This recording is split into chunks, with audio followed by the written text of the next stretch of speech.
There was a magician who toured early America, made a lot of money, performed for presidents, and was famous enough that newspapers wrote about him again and again.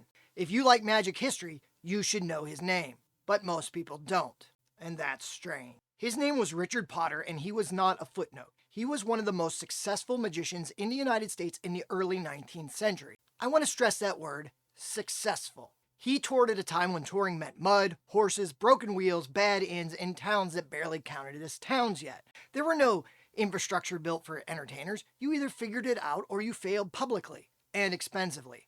Potter figured it out. He charged real money, he attracted repeat audiences, he was written about seriously in newspapers that did not waste ink lightly. This was not a novelty act, nor a curiosity rolled out once and forgotten. This was a working professional earning his living on reputation alone. Potter presented himself as a learned man. His performances combined sleight of hand, puzzles, mind-reading style effects, and demonstrations framed as intellectual feats. And that framing was doing a lot of the work, because in this period the word magic was not always a safe word to use. Fortune-telling laws existed, anti-vagrancy laws existed, religious suspicion hovered over everything that smelled like sorcery, and even when magic was legal, it was often socially suspect. So performers adapted, as they always do. They were not doing tricks, they were demonstrating science or philosophy or experiments.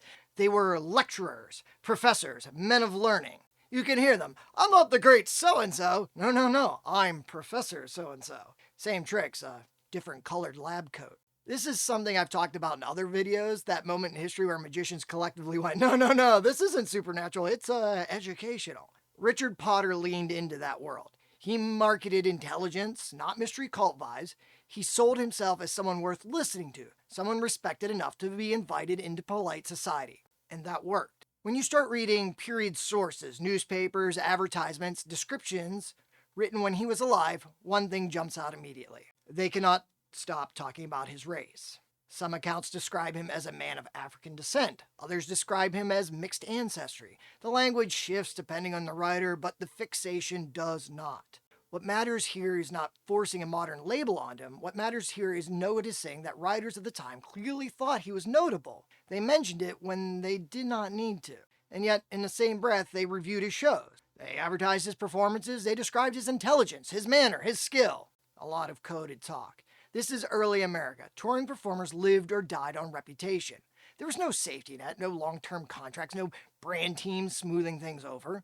The fact that Potter built a long, successful touring career in that environment tells you something very important. He was good. Not symbolically good, not interesting for a footnote good, professionally, undeniably good. He crossed cities and states. He performed for elite audiences and everyday crowds.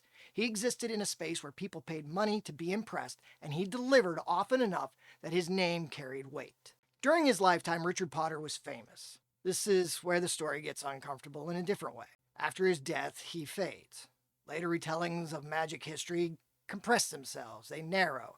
A few names get repeated. This is not unique to him, but he is a very clean example of how this happened. Magic loves clean lineage. We love a straight line. This magician learned from that magician who passed the title to the next one. We love eras with names. We love crowns being handed down. We love the idea of the master magician as an inherited title. You see this especially in the golden age of American magic, where figures like Harry Keller and Howard Thurston, and then later Harry Blackstone Sr. got framed as part of a ceremonial relay race. The story is compelling, but it's also selective. I have at least 2 videos in the works on the Magic Dynasty and how they ignored anyone who didn't pay to play. Touring professionals who do not fit neatly into that mythology tend to get smoothed out, not always intentionally, often just through repetition.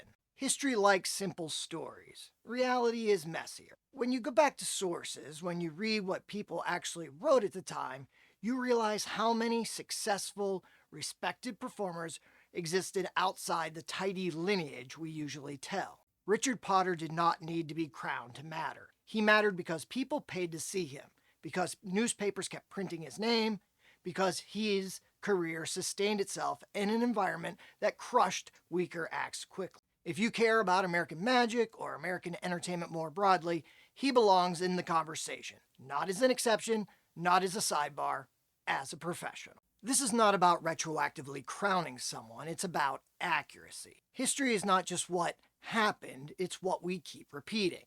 And sometimes the most honest correction is not adding commentary or apologizing or reframing everything through the present. Sometimes it's just saying a name out loud again. Richard Potter, America's first famous magician.